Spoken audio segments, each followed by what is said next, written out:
చదవండి దేవుని యొక్క వాక్యం. ఈ యొక్క మధ్యాహ్న కాల సమయంలో అపోస్తుల కార్యాల గ్రంథం 14వ అధ్యాయము చదవండి. దేవుని వాక్యం 23వ వచనం.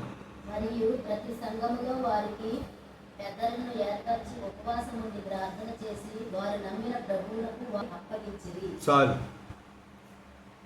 మరియు ప్రతి సంఘములో వారికి పెద్దలను ఏర్పరిచి ఉపవాసం ఉండి ప్రార్థన చేసి వారు నమ్మిన ప్రభువునకు వారిని అప్పగించిరి. ఇక్కడ అపోస్తులుడు ప్రభు అయిన యేసుక్రీస్తు వారి యొక్క సాధనం పౌలు గారు, వారు తన యొక్క సువార్త ప్రయాణంలో, పౌలు గారి యొక్క మొదటి మిషనరీ ప్రయాణంలో పౌలు గారు ఎక్కడికి వచ్చారు? లేఖనంలో రాయబడిందంటే దెర్బేకు బయలుదేరిపోయాను. వారు ఆ పట్టణంలో స్వార్థ ప్రకటించి అనేకులను శిష్యులుగా చేసిన తర్వాత లుస్త్రాకును, ఇకోనియాకును, అంతియోకుకు తిరిగి వచ్చి సిరియాలో ఉన్నటువంటి అంతియోకాకి యేసుక్రీస్తు ప్రభు యొక్క సాధనమైన ప్రభు ఏర్పరచుకున్నటువంటి పౌలు గారు వచ్చినప్పుడు, అప్పుడు ఆ సందర్భంలో పలికిన మాటను పరిశుద్ధాత్మ దేవుడు లేఖనంలో రాయించారు. ప్రతి సంఘములో వారికి పెద్దలను ఏర్పరిచి ఉపవాసం ఉండి ప్రార్థన చేసి వారు నమ్మిన ప్రభుకు అప్పగించిరి. వారిని ఉపవాసం ఉండి ప్రార్థన చేసి, మన అంశం ఏంటంటే ఉపవాసం ఉండి ఏం చేశారు? ప్రార్థన చేశారు. ఈ మధ్యాహ్నం ఉపవాసం ఉన్నప్పుడు ఏం చేయాలని లేఖనం చెప్తా ఉందంటే ప్రార్థన చేయాలి. చాలామంది ఉపవాసం ఉన్నప్పుడు ఏం చేయరయ్యా అంటే ప్రార్థన చేయరు. ఒక గంట పాటలు పాడతారు, తర్వాత దేవుని వాక్యం ఏంటో మంచిది కాదని నేను అన్న, కానీ ప్రార్థనకి ఎక్కువ మనం సమయం ఇవ్వాలి. ఎప్పుడు ప్రత్యేకంగా ఉపవాసం ఉండి ప్రార్థన చేసేటప్పుడు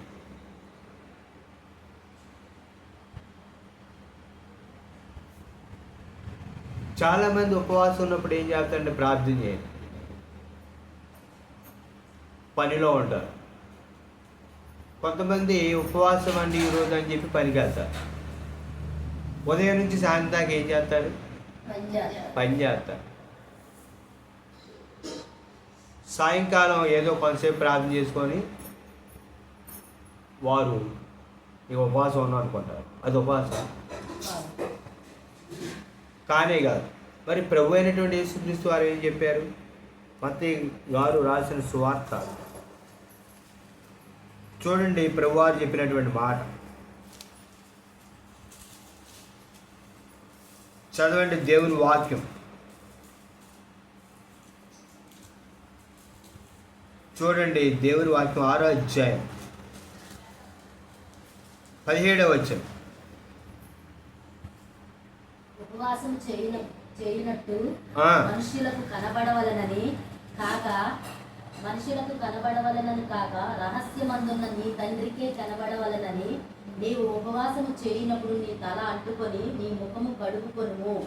అప్పుడు రహస్యమందున్న చూచుచున్న నీ తండ్రి నీకు ప్రతిఫలం ఇచ్చును. అది ఉపవాసం ఉన్నప్పుడు నువ్వు ఏం చేయాలని యేసుక్రీస్తు ప్రభు చెప్పారంటే, నీవు ఉపవాసం ఉన్నప్పుడు నీవు రహస్యమందు చూచుచున్న నీ తండ్రి నీకు ప్రతిఫలం ఇచ్చేటట్టు నువ్వు ప్రార్థన చేయాలి. రహస్యమందున్న తండ్రి చూడాలి నీ ప్రార్థన, ఆయన వెళ్ళాలి. అంతేగాని మనుషులు నిన్ను భక్తి పరులని మెచ్చుకునేటట్టు ప్రార్థన చేస్తున్నారు. అదేనంటారా? కొంతమంది ఎలా ప్రార్థన చేస్తారు? గట్టిగా ప్రార్థన చేస్తారు. అంటే ఇతరులు మెచ్చుకోవాలి, యేసు మెచ్చుకోవాలి, అంతేగాని ఇతరులు మెచ్చుకోవాలి. కాదు. కనుక ఉపవాసం ఉన్నప్పుడు నువ్వు ఏం చేయాలంటే ప్రార్థన చేయాలి. ఉపవాసం ఉన్నప్పుడు నువ్వు దేవుని సన్నిధిలో ఏం చేయాలి అంటే ప్రార్థన చేయాలి. అంతేగాని ఉపవాసం ఉన్నప్పుడు పని ఏదైనా ఉంటే పని పక్కన పెట్టి ప్రార్థన ఉండాలి. కొంతసేపు ప్రార్థన చేసుకోవటం, ఒక పల్లి ఒక చరణం పాడటం, దేవుని వాక్యం చదువుకోవడం, మరలా ప్రార్థన. అది ఉపవాసం ఉండి ప్రార్థన చేసి వాళ్ళు ఏం చేశారంటే వారు నమ్మిన ప్రభువునకు వారిని అప్పగించిరి, దేవుడికి అప్పగించారు అపోస్తులు. కనుక మనం కూడా ఏం చేయాలంటే దేవుడికి మనం అప్పగించుకోవాలి. ఉపవాసం ఉన్నప్పుడు మనం దేవుని సన్నిధిలో ప్రార్థన చేయాలి. ఇది ఇక్కడ పాయింట్. అదేంటంటారా, రహస్యమందున్న చూస్తున్న నీ తండ్రి నీకు ప్రతిఫలం ఇస్తాడు. ఎవరిస్తారు ప్రతిఫలం? రహస్యమందును చూచే తండ్రి నీకు ప్రతిఫలం ఇస్తాడు. ఆయన వినేటట్లు, ఆయన చూచేటట్లు నువ్వేం చేయాలి? ప్రార్థన చేయాలి. సంఘస్థులు చూచేటట్టు నువ్వు ప్రార్థన చేసి సంఘస్థులు మెప్పు కోరుతాం అనుకో, యేసుక్రీస్తు దగ్గర మెప్పు ఉండదు. కొంతమంది చూడండి, 2 చేతులు పైకి ఎత్తి గట్టిగా ప్రార్థన చేస్తారు. అందరూ అప్పుడు వాళ్ళకి వెళ్ళి చూడాలి, మళ్ళీ ప్రార్థన చేస్తున్నారా బాబు మనం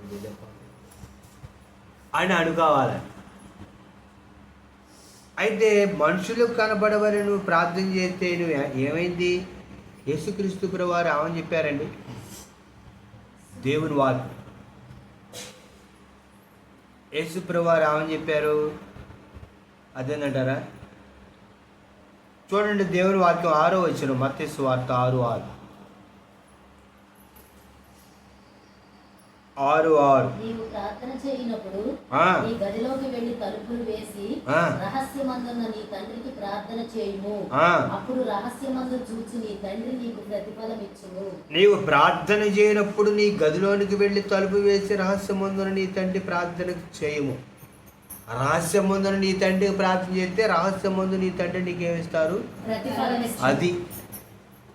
మరియు మీరు ప్రార్థన చేయనప్పుడు అన్ని జనుల వలె వ్యర్థమైన మాటలు వచింపవద్దు. విస్తరించి మాట్లాడటం వల్ల తమ మనవి వినబడునని వారు తలంచుచున్నారు. మీరు వారి వలె ఉండకుడి. కొంతమంది ఆమెను ప్రార్థన చేస్తారు. అదేంటారు ప్రార్థన అంటే విస్తరించి మాట్లాడటం కాదు. ప్రార్థన అంటే ఉచ్చరించడం కాదు. నీ అంతరంగంలో ఉన్నటువంటి వేదన, నీ బాధ, దేవుని పట్లకు నువ్వు కలిగి ఉన్నటువంటి కృతజ్ఞతతో వచ్చేది ప్రార్థన. ప్రార్థన అంటే పెదవుల ద్వారా వచ్చేది కాదు, నీ మనసులో నుండి వచ్చేది ప్రార్థన. అదేంటంటారా, అలా ప్రార్థన చేయాలి. విస్తరించి మాట్లాడటం వల్ల తమని వినపడుతున్నదని వారు తలంచుచున్నారు. కొంతమంది ప్రార్థన ఏమంటే అడిగేస్తారు, ప్రభువా మా అయ్యగారిని ఫలానా సంవత్సరంలో మీరు ఈ గ్రామం తీసుకొచ్చారు, అప్పుడు ఇక్కడ ఎవరూ లేరు, నేను ఒక్కదాన్నే ప్రార్థనకు వచ్చేవాడిని. అదేనంటారా, అంటే యేసుక్రీస్తు ప్రభువారికి తెలియదు, ఆయన మర్చిపోయారు. మనం కాకపోతే ఇంకెవరు గుర్తు చేస్తారా? ఆయన మనమే గుర్తు చేసేది. అదేనంటారా, యేసుక్రీస్తు ప్రభుకి మర్చిపోయామో, మనం గుర్తు చేయకపోతే పాప ఆయన గుర్తుంచుకోలేము. జరిగిందంతా ఆయన చెప్పకపోతే ఎలా తెలిసింది అన్నట్టు ఏం చేస్తారు? ప్రార్థన చేస్తారు. మిగతా వారు కూడా అనుకోవాలి, నిజమే కదా, అప్పటి నుంచి వీళ్ళు ఉన్నారు కాబట్టి. ఇదంతా ఎవరి కోసం? మనుషులు కనపడాలని, మనుషులు మెప్పు కోరుకోవాలి. మనుషులు మెప్పు కోసం నువ్వు ప్రార్థన చేస్తే దేవుడి దగ్గర నీకేం లేదు, ప్రతిఫలం లేదు. రహస్యమందున నీ తండ్రి చూడాలని నువ్వు ప్రార్థన చేస్తే ఏముంటుంది? ప్రతిఫలం ఉంటుంది. కొంతమంది చూడండి, మనుషులు మెచ్చుకోవాలని మనుషుల్ని ఏం చేయాలి? మనుషులు ఇంప్రెస్ చేయాలి, వాళ్ళని సంతోషపరచాలి,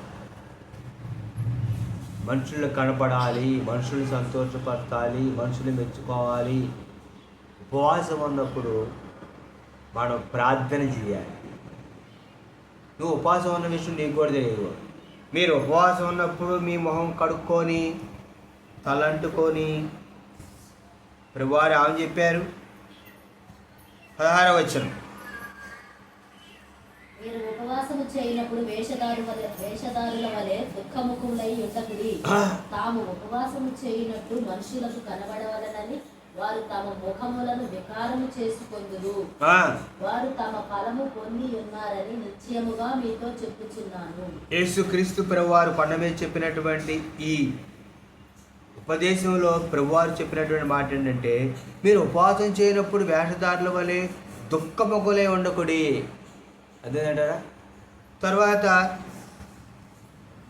మీరు ఉపవాసం ఉన్నప్పుడు ఏం చేయకూడదని ప్రభువారు చెప్పారంటే, ఇక్కడ చదవబడిన లేఖన భాగంలో వారు తమ ముఖములను వికారం చేసుకుందురు. ఏం చేస్తారు? వికారం. సిస్టర్ గారు ఉపవాసం ఉన్నారు ఈరోజు. బ్రదరు అంటే ఏమైంది? పాపం ఉపవాసం ఉన్నారు కనుక నీరసంగా ఉన్నారు. ఎందుకు అది? నువ్వు ఉపవాసం ఉన్నావని, నువ్వు నీరసంగా ఉన్నావని ఎదుటి తెలియాల్సినట్టు అవసరం ఏంటి?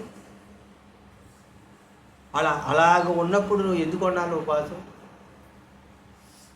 అదే మీకు అయ్యగారు ఉపవాసం ఉన్నారు ఈరోజు, అమ్మ ఉపవాసం ఉన్నాను. అది అంటే ఎదుటోళ్ళకి నువ్వు ఉపవాసం ఉన్నావని ఏమవుతుంది? తెలుస్తుంది. అప్పుడు నీ మనవి అంటే నీ ప్రతిఫలం ఏమైపోయావు? నువ్వు పొందుకున్నావు. ఇక్కడ ప్రతిఫలం పొందుకున్నావు, యేసుక్రీస్తు దగ్గర ప్రతిఫలం. నీ ముఖము కడుక్కోవాలి, నువ్వు వికారంగా ఉండకుండా ఉండాలి, వేషధారులుగా ఉండకూడదు, విస్తరించి మాట్లాడకూడదు, విస్తరింపకూడదు. అర్థమైందంట? చూసారా ప్రార్థన చేయడం అంటే ఎట్లాగా? కొంతమంది ప్రార్థన చేయమంటే వాక్యం చెబుతారు ప్రార్థనలో, పలానా గ్రంథంలో పలానా వచనంలో ఇది ఉందగా ప్రభువా అంటే ప్రభువుకి తెలియదు వాక్యం. మనం చెప్పకపోతే ప్రభు వారు గుర్తు ఉండదు. ప్రార్థన చేయమంటే మనం వాక్యం చేయాలి. అర్థమేంటారా? విస్తరించి మాట్లాడటం వల్ల తమ మనవి పొంది ఉన్నారని వారు తలంచుచున్నారు. బ్రదర్ భలే చేశారు బ్రదర్ ప్రార్థన. మీరు అసలు మీరు చేసినట్టు ఎవరు చేయరు తెలుసా? సంఘం మొత్తం మీరే బాగా చేశారు ఈ ప్రార్థన. మీకులాగా ఎవరు చేయరు. నిజంగా మిమ్మల్ని నేను తెచ్చుకోండి. అర్థమైందా? సిస్టర్ గారు మీరు చేసినట్టు ఎవరు ప్రార్థన చేయలేవా? బాగా చేశారు. దేవుడు ఆత్మ బాగా పనిచేసింది. నిజంగా మీకులాగా ఎవరు ప్రార్థన చేయరు అని అన్నారనుకోండి, నీవు ప్రతిఫలం ఏమైపోయావు? పొందేసుకోండి. ఇక దేవుడి దగ్గర ఏమలేదు, జీరో. కనుక నువ్వు ఉపవాసం ఉన్నప్పుడు ఏం చేయాలని లేఖనం చెప్తుంది, వాక్యం ఏం చెబుతుంది? నీవు ఉపవాసం ఉన్నప్పుడు ప్రార్థన చేయాలి. ఉపవాసం ఉన్నప్పుడు కొంతసేపు ప్రార్థన చేసి, ఎవరైనా ఇంట్లో ఉన్నారా అనగానే గబక్కలేసి గబక్కన పోయి కాసేపు ఆడితో వ్యవహారం పెట్టి మళ్ళీ వచ్చి మళ్ళీ ప్రార్థన చేస్తే ఇంకేమో. నీవు గదిలోనికి వెళ్ళి తలుపులు వేసుకొని గడి పెట్టి రహస్యమును నీ చూస్తున్న నీ తండ్రికి ఏం చేయాలి? ప్రార్థన చేయాలి. ఎవరో నీ కోసం వచ్చారనుకో, వాళ్ళే కొంతసేపు కూర్చుంటారు, లేకపోతే మళ్ళీ వస్తారు. నువ్వు మాట్లాడేది ఎవరితో? యేసుక్రీస్తు ప్రభుతో. ఆయన కంటే ఇంకెక్కువ ఏదైనా ఉందా? అదేంటంటారా? ఏంటండి అంతే మాట్లాడుతానండి ఎవరితో? చాలాసేపు నేను మాట్లాడుతాను, దేవునితో మాట్లాడతాను. ఎవరితో? దేవుడితో మాట్లాడేటప్పుడు గౌరవించి మాట్లాడాలి, వినయంగా మాట్లాడాలి, తగ్గించుకొని మాట్లాడాలి. ప్రార్థన అంటే దేవుడితో మాట్లాడాలి, అసమాసిగా దేవుడితో మాట్లాడాలి. ఒక అధికారి దగ్గరికి వెళ్ళినప్పుడు ఎలా మాట్లాడుతున్నావు? వినయంగా, విధేయత. అంతేగాని ఏంటంటే మా పని చేయట్లేదు, 4 రోజులు అవుతుంది వచ్చి, ఎందుకు చేయరండి మీరు అని అంటవా? కొంచెం బయటికి వెళ్ళిపోంటారు. ఈయన ఎవరో కొంచెం బయటికి పంపించి ఆయన అంటారు. ఈయన అప్లికేషన్ ఎక్కడ నుంచి కింద పెట్ట లేకపోతే పెట్టినట్టారు అంటారా? మరి దేవుడి దగ్గర నువ్వు మనమే చేసేటప్పుడు, ప్రార్థన చేసేటప్పుడు ఎట్లా చేయాలి? ఉపవాసం ఉండి దేవుడి సన్నిధిలో ప్రార్థన చేసేటప్పుడు కొంతమంది దేవుడిని పేరెత్తారు, సహాయం చేయి ప్రభువా అంటారు. అంటే దేవుడిని ఏం చేస్తున్నట్టు? వీళ్ళు భయపెడుతున్నట్టు. దేవుడిని ఏం చేస్తున్నట్టు? ఆర్డర్ ఇస్తున్నట్టు. ఆర్డర్, సహాయం చేయి ప్రభువా. అదేంటారా? దేవుడిని మనం ఆర్డర్ వేస్తాం. ఆయన ఆర్డర్ అయితే ఆకాశ పక్షులు ఆహారం తెచ్చిన ఏరియా గారి ఆయన మాట విని దేవుడికి మనం ఆర్డర్ వేయకూడదు, మనవి. కనుక ఈ మధ్యాహ్నం ఏంటంటే ఉపవాసం ఉన్నప్పుడు నువ్వేం చేయాలంటే ప్రార్థన చేయాలి. ఉపవాసం ఉన్నప్పుడు పని చేయకూడదు. ఉపవాసం ఉన్నప్పుడు ముచ్చట్లు పెట్టకూడదు. ఉపవాసం ఉన్నప్పుడు నీ ఆలోచన దేవుని సన్నిధిలో ప్రార్థన మీద ఉండాలి. అదేంట ఉపవాసం నువ్వు ప్రార్థన చేసినప్పుడు నువ్వు శోధించబడుతూ ఉంటావు. యేసుక్రీస్తు ప్రభు ఉపవాసం ఉన్నప్పుడు శోధించబడ్డాడు. అదేంట మనం ఏమైతే ఉపవాసం ఉండి ప్రార్థన చేస్తున్నప్పుడు శోధించబడతాం. అదేంట అప్పుడే అన్ని పనులు ఉంటాయి, అప్పుడే ఏదో పని మీద ఎవరొకరు వస్తుంటారు. అదేంట అప్పుడే బాగా ఆకలి అవుతుంటుంది. అదేంట రోజు 1 గంటకి అయ్యే ఆకలి ఆ రోజు 11ంటికి అవుతుంటుంది. కానీ ఉపవాసం ఉందా? ఉపవాసం ఉండి నువ్వు ప్రార్థన చేయాలి. చాలామంది ఏం చేస్తారు? ఉపవాసం ఉండి ప్రార్థన చేయాలి. అదేంటారు సంఘంలో కూడా తిరుగుతుంటారు అటు ఇటు. అమ్మాయి అయిపోయింది ఉపవాస ప్రార్థన అనుకుంటుంటారు. పనులు చేయటం, దేవుడి వాక్యం అంటారు, దేవుడి సన్నిధిలో అంటే స్థిమితంగా ఉండదు. ఒకసారి స్థిరంగా కూర్చొని ప్రార్థన చేద్దామని మనసు ఉండదు. కాసేపు ప్రార్థన చేస్తారు, మళ్ళీ బయటికి వెళ్తారు. భారం కలిగి, బాధ్యత కలిగి దేవుడికి ప్రార్థన చేయాలి. అది కనుక ఉపవాసం ఉన్నప్పుడు నువ్వేం చేయాలని చెప్తే ఉపవాసం ఉండి ప్రార్థన చేయాలి. ప్రభా ప్రార్థించేటప్పుడు సహాయం చేయండి. నువ్వు ప్రార్థన చేస్తూ ఉంటే దేవుడు నీకు చెబుతుంటాడు దేని కొరకు ప్రార్థన చేయాలి, దేని కొరకు ప్రార్థన చేయాలి. మా ప్రార్థన చేయండి అంటే 5-10 నిమిషాలు ప్రార్థన చేసినారు, అయిపోయింది. కానీ దేని గురించి చేసేది అయిపోయింది. వీళ్ళేవో ఏ విషయాలు అంటారు, ఎన్నో ఉన్నాయంటే ప్రార్థన చేసే విషయాలు. అదేంటారా? కనుక ఇక్కడ అపోస్తులుడు ఏం చేశారంటే పెద్దల్ని ఏర్పరిచారు, ఉపవాసం అన్నారు, ప్రార్థన చేశారు. అప్పుడు ప్రభు అయినటువంటి యేసుక్రీస్తుకు వారిని అప్పగించారు. ఉపవాసం ఉండి ప్రార్థించి అప్పచెప్పారు. కనుక మనం కూడా ఏం చేయాలి? దేవుడి సన్నిధిలో ఉపవాసం ఉన్నప్పుడు ఏం చేయాలి? ప్రార్థన చేయాలి. కొంతమంది ప్రార్థన చేస్తే అసలు వినపడదండి. ప్రార్థన అని అనుకోవాలి. నోట్లో ఈ మాటే రాదు. ఏదైనా తగాదైనప్పుడు అరమ్మను సెలవు బజార్ వినపడింది. దేవుడి శక్తి పనిచేయదు, అప్పుడు దెయ్యం శక్తి పనిచేయదు. ఇప్పుడు ప్రార్థన చేయమని నోరు రాదు. ప్రార్థన చేయరు.